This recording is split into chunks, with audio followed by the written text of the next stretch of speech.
Hello everyone.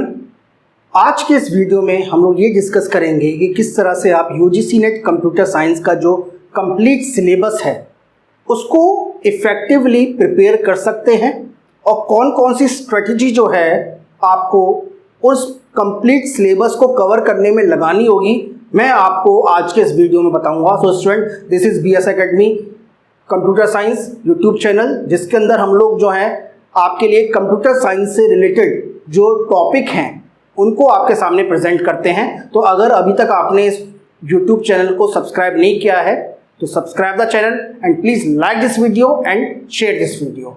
तो जैसा कि मैंने आपको बताया कि यूजीसी नेट कंप्यूटर साइंस का जो एक इफ़ेक्टिव मेथड क्या है इसके सिलेबस को कंप्लीट करने का, उसको हम लोग आज के इस वीडियो में डिस्कस करेंगे। और इससे पहले कि आप वीडियो को आगे देखें तो मैंने यूजीसी नेट कंप्यूटर साइंस का जो कंप्लीट सिलेबस है इसके ऊपर जो वीडियो है वो हम लोग पहले ही प्रिपेयर कर चुके हैं। तो उसका जो लिंक है वो आपको वीडियो के डिस्क्रिप्शन में मिल जाएगा, तो जाके आप उसको जाके देख लीजिएगा। तो किस तरह से आप यूजीसी नेट कंप्यूटर साइंस का सिलेबस जो है कंप्लीट करें। जैसा कि सबको पता है कि जो कंप्यूटर साइंस का जो सिलेबस है वो 10 यूनिट्स में डिवाइड है और फर्दर उन यूनिट्स को टॉपिक्स में और सब टॉपिक्स में डिवाइड किया गया है। तो उसका जो सिलेबस है, अगर आप ऐसा सिलेबस की बात करें तो सिलेबस जो है बहुत ज़्यादा वाइड है यूजीसी नेट कंप्यूटर साइंस का। तो उसके लिए आपको सबसे एक अपनी जो है एक स्मार्ट अप्रोच जो है इस पूरे सिलेबस को कंप्लीट करने में लगानी होगी। तो सबसे पहले जो कि आपको ध्यान में रखना है, आपको सारे टॉपिक्स को कैटेगराइज करना है। तो you have to categorise the all important topics in the basis of unit wise. Okay, तो आपको जैसा कि हमारी जो यूनिट्स हैं उनको हर यूनिट के अंदर कुछ टॉपिक दिए गए हैं, तो उन टॉपिक्स को आपको कैटेगराइज करना है कि ये जो टॉपिक हैं उनका जो लेवल है कि आपको कितने उन टॉपिक उसमें से वो जो टॉपिक हैं वो आते हैं और कौन से नहीं आते हैं। तो सही मायनों में बोला जाए कि टॉपिक को आपको कैटेगरी वाइज डिवाइड करना है कि कौन से टॉपिक्स जो हैं आपको आते हैं और कौन से टॉपिक जो हैं आपको नहीं आते। तो कुल मिलाकर बात ये आती है कि आपको पूरा जो सिलेबस है उसको डिवाइड करना, you have to divide the whole syllabus. तो ये दो जो बेस्ट टू स्ट्रेटजी हैं, तो आपको पहले सिलेबस को डिवाइड करना है और इसी के अंदर जो उनके टॉपिक है उनको कैटेगराइज करना है और उनको दो कैटेगरी में डिवाइड करना है कि जो टॉपिक आपको आते हैं और जो टॉपिक आपको नहीं आते। तो उनकी एक प्रॉपर जो है उसको आप उसकी एक लिस्ट बना के रख लीजिए। तो लिस्ट ऐसा नहीं कि आपको अलग से सेपरेट लिस्ट बनानी है, आपको सही है, आपको टॉपिक के बारे में एक थोड़ी सी अवेयरनेस होनी चाहिए कि कौन से टॉपिक आपको आते हैं और कौन से टॉपिक आपको नहीं आते हैं। तो आपको पूरा जो सिलेबस है उसको डिवाइड करना है होल स्ट्रक्चर को। देन इसी के अंदर जो नेक्स्ट स्ट्रेटजी को आपको फॉलो करना है कि आपको जो ये जो टॉपिक आपने डिवाइड किए हैं इसके बेस पर आपको इन्हीं के ऊपर आपको प्रीवियस ईयर्स के जो क्वेश्चन पेपर हैं उनको सॉल्व करना है। You have to solve all the previous year question paper और खास तौर से लास्ट के 4 से 5 ईयर्स के क्वेश्चन पेपर को तो आपको सॉल्व करना ही करना है। अब स्टूडेंट्स पूछेंगे कि सर क्वेश्चन पेपर तो एग्जाम में वो वाले जो क्वेश्चन पूछे जा चुके हैं वो तो आएंगे नहीं, डेफिनेटली वो क्वेश्चन तो पेपर में आपके एज इट इज नहीं पूछे जाएंगे, बट उसके जैसे उसके टाइप्स के उसकी वैरायटी की टाइप के ही क्वेश्चन जो है आपके नेक्स्ट एग्जाम में आएंगे।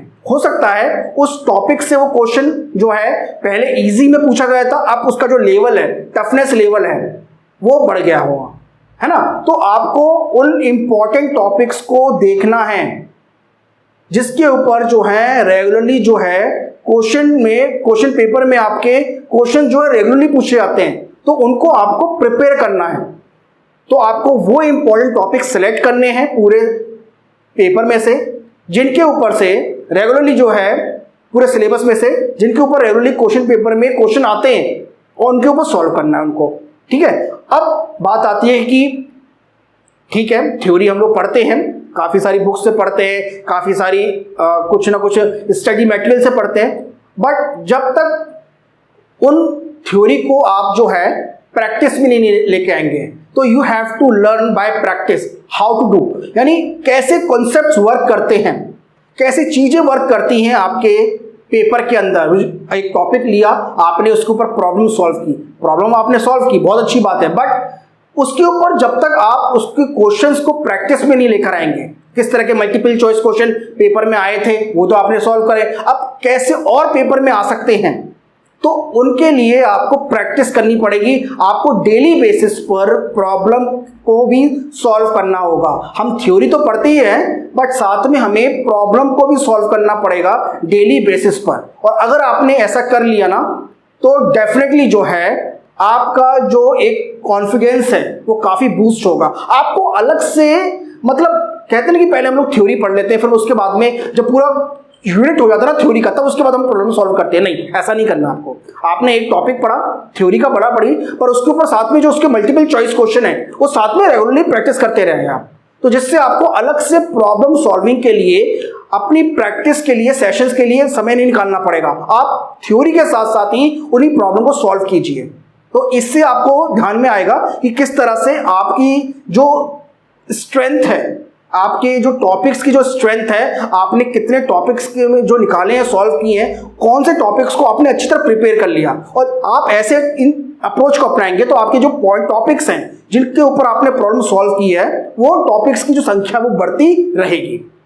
देन नेक्स्ट इसमें इंपॉर्टेंट टॉपिक हमारे, इसमें नेक्स्ट जो आती है हमारी, जो बोला जाए कि तरीका आता है, इसमें यह है कि आपको जो उन टॉपिक्स को पढ़ने के लिए स्टैंडर्ड टेक्स्ट बुक को फॉलो करना है। हम लोग क्या करते हैं, कुछ चीज़ों को यहाँ से पढ़ लिया, कुछ चीज़ों को वहाँ से पढ़ लिया, तो हम लोग जो है एक स्मार्ट अप्रोच नहीं अपनाते हैं। हम लोग दूसरों के स्टडी मटेरियल पर बहुत ज़्यादा फोकस हो जाते हैं और जो स्टैंडर्ड बुक्स हैं उनको फॉलो नहीं करते हैं। हर यूनिट के अंदर, कंप्यूटर साइंस के यूनिट के अंदर कुछ स्टैंडर्ड बुक्स हैं, आपको उन बुक को फॉलो करना है। आप परचेज कर सकते हैं तो अच्छी बात है, नहीं कर सकते कोई बात नहीं, आप अपनी लाइब्रेरी में जाके रेफर कर सकते हैं। बहुत सारी इन बुक्स का पीडीएफ अवेलेबल है इंटरनेट पर, आप वहां से डाउनलोड कर सकते हैं उनको। तो आपको एक स्टैंडर्ड टेक्स्ट बुक को फॉलो करना है कि देखने की किस तरह की प्रॉब्लम को सॉल्व करने का तरीका, क्योंकि जब हम स्टैंडर्ड बुक को फॉलो करते हैं ना, तो वहां पे उनका जो मेथड्स है, जो उनका पूरा का पूरा उनका पढ़ाने का जो तरीका है वो आपको दिया होता है। तो आपको you have to follow the standard text book. Then आपको नोट्स बनाने हैं। अब मैं बोलूँगा कि नोट्स बनाने हैं तो आपके दिमाग में आएगा कि भाई फिर से मतलब हमें अपने लिए स्टडी मटेरियल बनाना है। नहीं, ऐसा नहीं है।